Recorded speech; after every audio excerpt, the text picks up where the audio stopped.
Bienvenue dans Smash and Furious, la chronique où on parle finance, RH, juridique, gestion en général et en particulier pour les startups, les TPE et PME en forte croissance. Bonjour Jean-Baptiste. Bonjour Justine. Ravie de te retrouver du coup pour cette édition de rentrée. Qui dit rentrée dit bons élèves, tableau blanc est créé, mais plutôt pour nous c'est niveau organisation, gestion du temps qu'on va avoir à gérer des choses. Est-ce que toi tu as une formule magique pour gérer ton temps au quotidien ?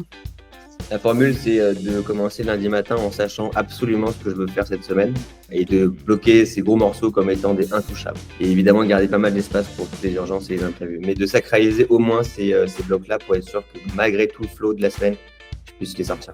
Est-ce que tu as des exemples de cas clients ou d'équipes que vous avez pu accompagner sur ces sujets de gestion du temps ? Nous, on a beaucoup de clients de type agence, que ce soit agence événementielle, digital, com, ESN. Donc clairement, eux, le temps, c'est même leur produit. Toute entreprise au quotidien qui bosse avec Smash a des sujets d'optimisation du temps, qu'on soit une agence ou pas d'ailleurs. Et quand je dis optimiser le temps, c'est pas que en quanti, c'est aussi en quali. Donc évidemment que ça fait partie de notre job que d'accompagner nos clients sur ce sujet-là. Ouais. Ça peut paraître pour du flicage de suivre son temps. Tu as un avis là-dessus en tant que dirigeant ? Je pense que ce qui a fait la différence, en tout cas en interne et puis chez pas mal de nos clients quand on est installé au Furious notamment, c'était de bien expliquer pourquoi. Quand on dit aux équipes, si je connais bien ton staffing, ton planifié, je peux éviter de te surcharger, je peux mieux réorganiser tes missions et donc les rendre plus intéressantes. Tout de suite, on change un peu du spectre du flicage. C'est un axe aussi de développement, c'est-à-dire qu'on peut identifier chez une personne un besoin de coaching, un besoin de formation, un besoin de méthode, parce qu'on voit que sur des tâches, elle expose ses temps. C'est comment on fait concrètement pour que la prochaine fois que tu fais cette tâche, tu la fasses dans le temps qui semble être tout le temps raisonnable. Donc il y a aussi tout un enjeu de formation et de faire grandir ces équipes. En quoi être bien outillé pour toi, ça compte dans la gestion du temps ? Les outils, c'est simplement pouvoir comprendre ce qui se passe, quoi. C'est la base de la base de la base. Et le faire sur un Excel à l'arrache, en déclaratif, c'est jamais suffisant. Ouais. Toi, tu as des tableaux de bord que tu consultes le plus, des KPI là-dessus sur la gestion du temps de tes consultants ? Alors ouais, moi c'est surtout mon associé Adrien qui gère cette partie-là. Et oui, il a son petit dashboard qui nous a fait, qu'on consulte tous les jours pour se rendre compte d'où est-ce qu'on en est et qu'est-ce qu'on peut faire pour que ça soit sain pour tout le monde.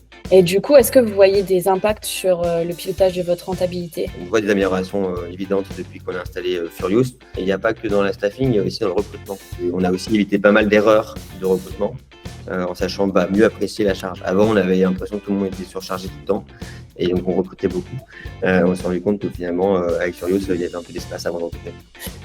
Si tu devais résumer le partage de temps idéal entre back-office, projet, stratégie, en termes de pourcentage, est-ce que tu as une recette magique ? Nous, nos équipes, on leur impose une demi-journée par semaine, donc avec des masterclass, des temps de réflexion.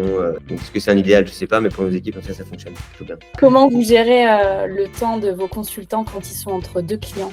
Il n'y a jamais de trou intersidéral entre deux clients, mais là, pour gérer l'intercontrat, c'est justement pouvoir piloter ce staffing et dire tiens, ton client s'arrête dans un mois et demi, tu vas avoir un mois et demi avec un peu un off. On a des projets internes, on a toujours des idées pour faire bosser les équipes. Mais si on peut pas le monitorer, on peut pas non plus anticiper les projets sur lesquels on les fait monter. Ouais, c'est clair. On arrive au Smash and Furious moment. Alors, tu vas choisir entre les deux possibilités, comme d'habitude. S'organiser en hebdo ou se fixer des grands objectifs mensuels ? Hebdo. Hebdo. Deep work ou no deep work ? Deep work. Ultra deep work. Big brother ou accompagnateur ? Accompagnateur. Team café de l'après-midi ou plutôt sieste le midi ? Moi, c'est sieste le midi, ça c'est clair et net. Pour recharger un peu les batteries. Merci Jean-Baptiste, on est bon pour ce mois-ci. Bonne rentrée à tous et on se rejoint le mois prochain avec notamment des sujets sur l'atterrissage de fin d'année qui pourront être très intéressants. Super, merci.